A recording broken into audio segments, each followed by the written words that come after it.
अस्सलाम वालेकुम दोस्तों, टेक्निकल सिंधी में खुश आमदीद। जी हाँ दोस्तों, बिल्कुल तव्हां ज़ोंग सिम ते VPN के ज़रिए इंटरनेट हलाए सघो था। हिकिड़ो बहितरीन VPN आयो आहे ऐं उनजी जेकी आहे सेटिंग तव्हांखे करणी पवंदी। उनखां बाद में तव्हां फ्री इंटरनेट हलाए सघो था। डाउनलोडिंग भी वो तमामु फास्ट करे रहियो आहे। तव्हां जेको आहे त मां चाहींदुसि त उन VPN खे यूज़ कयो ऐं उन मां फ़ाइदो वठो। दोस्तों, असांजे वीडियो खे लाइक कयो ऐं चैनल के सब्सक्राइब कयो जेके नवां आहिनि। त हा, तव्हांखे वधीक स्क्रीन रिकॉर्डर की तरफ़ वठी हलंदुसि। उते तव्हांखे मुकमल जेको VPN आहे उन जो तरीक़ो या VPN जो नालो छा आहे उहो तव्हांखे मां हुन में ॿुधायां। दोस्तों, मां मोबाइल स्क्रीन रिकॉर्डर की तरफ़ आयो आहियां ऐं तव्हांखे स्टाक VPN प्ले स्टोर तां डाउनलोड करणो पवंदो। मां डाउनलोड करे छॾियो आहे। मां इनखे ओपन कंदुसि, पर दोस्तनि खे ॿुधाईंदा हलो जीअं मां थंबनेल में भी लिखियो हुयो त हीउ WhatsApp पैकेज ते हलंदो ऐं बाद में दोस्त न चवनि त तव्हां यार ग़लति ॿुधायो था, कूड़ो वीडियो ठाहियो था।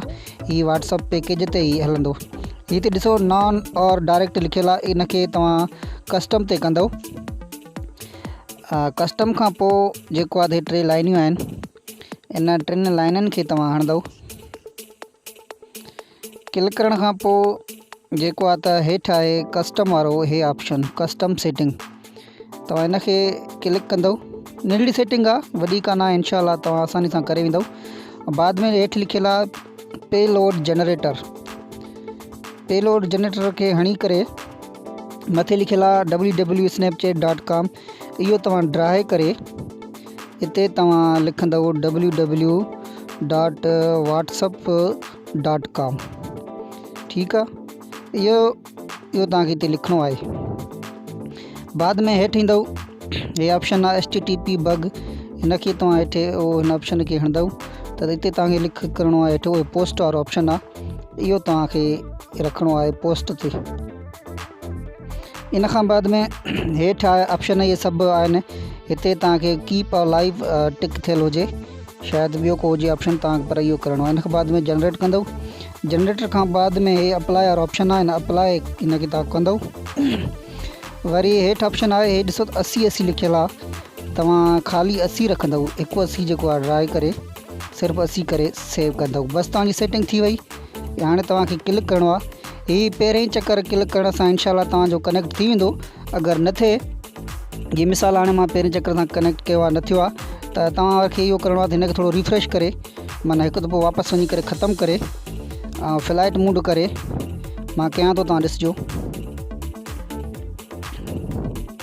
हिनखे रिफ्रेश करे ये मथों जो जहाज़ वारो ऑप्शन आहे फ्लाइट मूड, इहो हणी करे तव्हां वरी ॿीहर जेको आहे हिनखे ओपन कंदव त आसानी सां कनेक्ट थी वेंदो। ऐं यूट्यूब जी स्पीड भी माशाल्लाह तमामु बहितरीन हले थी। दोस्तनि खे गुज़ारिश त जीअं तव्हांजे लाइ असां वीडियो ठाहियूं था, महिनत करे असांजे चैनल खे सब्सक्राइब ऐं लाइक भी ज़रूरु कजो। ॾिसो दोस्तों, हीउ कनेक्ट कयो मूं ऐं कनेक्ट थी वियो आहे। को बि हिन में यकीन कयो डेटा न आहे, हीउ सिर्फ़ु WhatsApp जो पैकेज आहे। WhatsApp पैकेज ते ॿिया त खोड़ VPN हलनि था, पर हीउ मूंखे तमामु बहितरीनु लॻियो। सुठो VPN आहे, स्टाक VPN जेको आहे। हाणे मां YouTube हलाए ॾेखारींदुसि तव्हांखे। त हीउ ॾिसो, मां वटि नेट भी थोड़ी स्लो आहे, पर पोइ बि तमामु जेको आहे त सुठे नमूने सां कमु करे पियो। हीउ ॾिसो, ठीक है दोस्तों, उम्मीद है तव्हांखे असांजी वीडियो पसंद आयो हूंदो, पर असांजे चैनल के सब्सक्राइब करण न विसारिजो। अल्लाह हाफ़िज़।